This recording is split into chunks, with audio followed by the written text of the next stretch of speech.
नमस्कार, मैं अतुल चतुर्वेदी बोल रहा हूँ। द विजडम वीव के अगले एपिसोड में आपका स्वागत है। और ये एपिसोड एंटरप्रेन्योरशिप सीरीज, उद्यमिता सीरीज, आप जॉब सीकर से जॉब गिवर कैसे बनेंगे, उस सीरीज का भाग है। पिछले 2 एपिसोड में मैं आपको बता चुका हूँ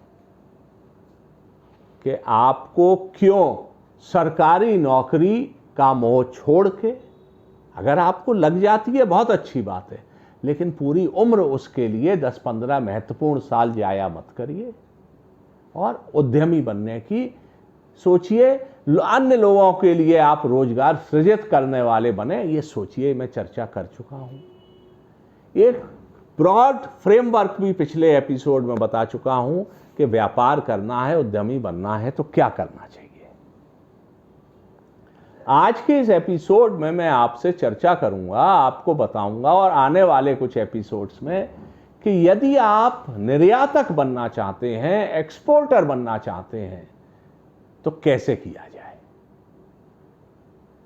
सबसे पहले मैं आपको कुछ फॉर्मेलिटीज के बारे में इस एपिसोड में बताऊंगा कि आप कैसे बने, एक सफल निर्यातक कैसे बने। और सारा मुद्दा यह है कि सफल निर्यातक बने और पैसे कमाएं और लोगों को रोजगार दें, उसकी चर्चा है इस एपिसोड में। तो सफल निर्यातक बनने के लिए सबसे पहले आपको मन बनाना है कि हाँ, मैं निर्यात का व्यापार करूंगा। आप इंपोर्टर भी बन सकते हैं, उसकी चर्चा विदेश व्यापार में अलग से करेंगे। निर्यातक बनने के लिए जब हमने सोच लिया तो फिर पहली चीज यह है कि हम निर्यात किस चीज का करेंगे। तमाम चीजें हैं, खाने पीने की चीज हो सकती है, आप कारपेट है, आजकल तो सब्जियां और फूल और फल और हैंडीक्राफ्ट्स, इंजीनियरिंग गुड्स, यानी चमड़े के सामान। आप देश के जिस कोने से करना चाहें, उस कोने का प्रोडक्ट हिंदुस्तान से बाहर जाता है और बिकता है। कोई प्रोडक्ट आप सोचिए, सबकी विदेश में डिमांड है। अब ऐसा नहीं है कि आप लौंग खरीद के और जंजीबार को भेजने लगे तो वो तो वहीं उत्पादन होता है, वो इंपोर्ट का प्रोडक्ट हो जाएगा। लेकिन जब आपने सोच लिया तो आपने एक प्रोडक्ट सोचा, फिर आपने पहली प्रक्रिया में होगा रजिस्ट्रेशन। तो एक तो रजिस्ट्रेशन का वो है, फर्म का नाम बन गया, कॉन्स्टिट्यूशन हो गया, जिसकी चर्चा मैं पिछले एपिसोड में कर चुका हूँ। अब जब ये फॉर्मेलिटी हो गई तो अब हम एक्सपोर्ट विषयक क्या फॉर्मेलिटी है। बैंक अकाउंट खुलेगा ऐसी बैंक में जो फॉरेन करेंसी, फॉरेन एक्सचेंज में डील करती है। हालांकि अब तो अधिकांश बैंकें करती हैं, ये सुविधा है, फिर भी ये ध्यान देने की बात है। DGFT के ऑफिस से इंपोर्ट एक्सपोर्ट कोड नंबर लिया जाएगा, उसके बिना हम एक्सपोर्ट का काम नहीं कर सकते। प्रोडक्ट सिलेक्शन हो गया, रजिस्ट्रेशन हो गया। इसके बाद भारत सरकार ने ये व्यवस्था की हुई है कि जो एक्सपोर्ट होते हैं, अनेक चीज़ों के एक्सपोर्ट होते हैं, उनके ग्रुप बने हुए हैं और हर उसके लिए एक एक्सपोर्ट प्रमोशन काउंसिल है। आप जब उस एक्सपोर्ट प्रमोशन काउंसिल के सदस्य बनते हैं तो आपको कई सुविधाएं मिलती हैं, जानकारी मिलती है, विदेशी व्यापारियों तक आपकी एक्सेस होने में एक कदम बढ़ जाता है। मैं अपने विदेश यात्रा के एपिसोड लिखता रहा हूँ, उन पर वीडियो भी बनाता रहा हूँ। तो मैं ये बताऊंगा आपसे कि जब मैंने ये काम शुरू किया था 1990-91 में, तब तो ना इंटरनेट था, ना फैक्स भी बाद में आया था, मोबाइल फ़ोन भी नहीं था, लेकिन अब सारी चीज़ें उपलब्ध हैं, जानकारियाँ उपलब्ध हैं। फिर भी एक्सपोर्ट प्रमोशन काउंसिल का सदस्य बनना होता है और RCMC सर्टिफिकेट हासिल करना होता है, जिसको हम रजिस्ट्रेशन कम मेंबरशिप सर्टिफिकेट कहते हैं। इसके बाद जब हमने प्रोडक्ट तय कर लिया तो हमें ये देखना है कि हमारे प्रोडक्ट की डिमांड किस मार्केट में है, कौन कौन से इलाके हैं जहां हम बेच सकते हैं। इस पर हमको अपना एक रिसर्च करनी होगी।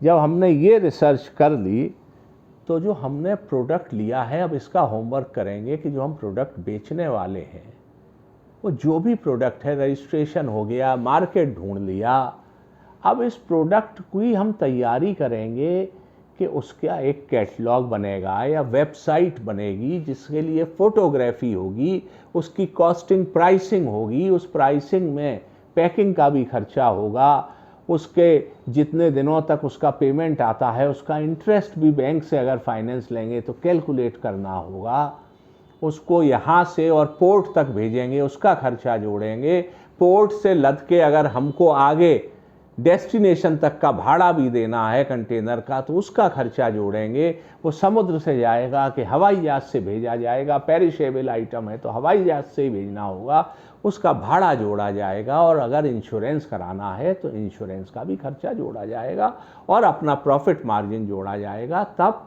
खर्चे, कॉस्ट, लागत, ओवरहेड सब जोड़ के प्राइसिंग होगी। सैंपल इकट्ठे हो गए, फोटोग्राफी हो गई, वेबसाइट बन गई, प्राइसिंग हो गई, कैटलॉग बन गया। एक चीज़ और रह गई कि हमको 2 इंश्योरेंस पॉलिसी और लेनी है। एक इंश्योरेंस पॉलिसी है जो मेरीन इंश्योरेंस है कि जब हमारा सामान जाएगा तो रास्ते में टूट फूट यहाँ से पोर्ट तक जाते में नहीं हो जाए, कोई और गड़बड़ नहीं हो जाए, हमारे यहाँ ही माल बन रहा है तभी किसी वजह से गड़बड़ नहीं हो जाए उसका। दूसरा इंश्योरेंस कहलाता है, सरकार ने व्यवस्था की हुई है, एक्सपोर्ट क्रेडिट गारंटी कॉरपोरेशन, और ये जो ईसीजीसी की कॉरपोरेशन है ये आपको इंश्योरेंस देती है बायर को माल बेचने के अगेंस्ट। वो बायर की आपको रिपोर्ट देते हैं और वो जो रिपोर्ट देते हैं उसमें वो बताते हैं कि बायर व्यापार करने लायक है या नहीं है, इस बायर से आप व्यापार करें तो इतने रुपए तक का माल इसको आप उधार भेज सकते हैं या डीपी पे भेज सकते हैं या एलसी पे भेज सकते हैं, और इतने दिन तक में अगर पेमेंट नहीं आया और आपने हमें रिपोर्ट कर दी तो हम आपको ये पेमेंट इंश्योरेंस कंपनी की तरह वापस देंगे, इसके लिए वो प्रीमियम लेती है। यहाँ मैं आपको एक चीज़ और सचेत कर दूँ, जैसे सारे दुनिया की इंश्योरेंस कंपनी है, ये मैं किसी इंश्योरेंस कंपनी पे आक्षेप नहीं लगा रहा हूँ लेकिन सत्य बता रहा हूँ। इंश्योरेंस कंपनी की कोशिश रहती है कि जब क्लेम दाखिल हो तो उसमें कमियाँ निकाली जाएं और अगर क्लेम देने से बचा जा सके तो बचा जाए या पैसे काट लिए जाएं। तो आपको इंश्योरेंस कंपनी के नियम, कानून, शर्तों का ध्यान रखना है कि उनका उल्लंघन नहीं हो। और ये जो मैंने आपको ईसीजीसी बताई है इसके मेरे भी अनुभव हैं, और चूंकि बहुत सी चीज़ें आप पब्लिक में कहना चाहिए, बहुत सी नहीं कहना चाहिए, बट ईसीजीसी की भी भरसक कोशिश होती है कि एक्सपोर्टर को भले ही वो उसकी मदद के लिए है लेकिन मौका लगे तो इसका पैसा देने से बचा जा सके तो बच जाए। वो आपकी गैर जानकारी, आपकी ना जानकारी का आपको लाभ नहीं देगी बल्कि वो लाभ खुद उठाएगी। वहाँ वो बिल्कुल प्रोफेशनल हो जाते हैं और आपके पैसे अगर वो काट सकते हैं तो काट देते हैं, ये नहीं देने हैं तो नहीं देते हैं। ये मैं बात इसलिए कह रहा हूँ कि आप केवल ये मत समझिए कि आपने इंश्योरेंस करा लिया और आप निश्चिंत हो गए। 84 सावधानी हटी और दुर्घटना घटी। अगर खुदा न खास्ता चूक हो गई तो आपने अगर कहीं आपके संग गड़बड़ हो गई है और आपने कहीं कागजी कार्रवाई में कमी कर दी है तो आप उनसे बहुत पॉजिटिव रवैये की उम्मीद हमेशा करें, ये मुश्किल है।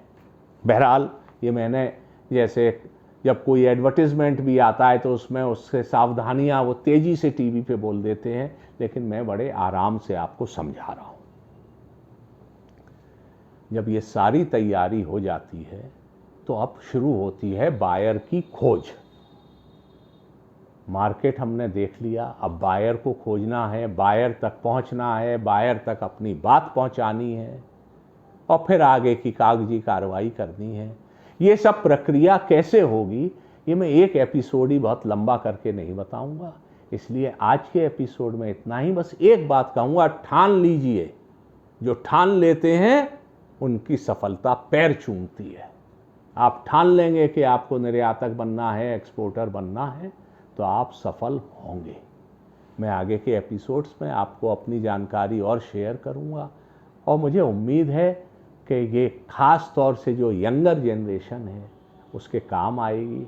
अगर मेरे इन एपिसोड्स को सुन के कुछ लोग भी एंटरप्रेन्योर बन गए और एक्सपोर्टर बन गए तो मैं अपनी मेहनत सफल मानूंगा। आपके प्रश्नों का स्वागत है, आपके कमेंट्स का स्वागत है। चैनल को सब्सक्राइब करिए जिससे मैं अगली जब इस विषय में बात करूं तो आप तक, जो आप बेल आइकन दबा देंगे तो आप तक बात पहुंच जाए। लाइक करिए और यंगर जनरेशन में जो लोग एंटरप्रेन्योर बनना चाहते हैं उन तक अगर आपको ये बातें अच्छी लग रही हों, कुछ काम की लग रही हों, तो इस चैनल को शेयर करिए। आज के एपिसोड में इतना ही। अगले एपिसोड में और कुछ नई जानकारी लेके हाजिर होऊंगा। तब तक के लिए मुझे आज्ञा दीजिए। आपका दिन शुभ हो और आप एक अच्छे एंटरप्रेन्योर और एक्सपोर्टर बने, अपना नाम करें, देश का नाम करें। इस शुभकामना के साथ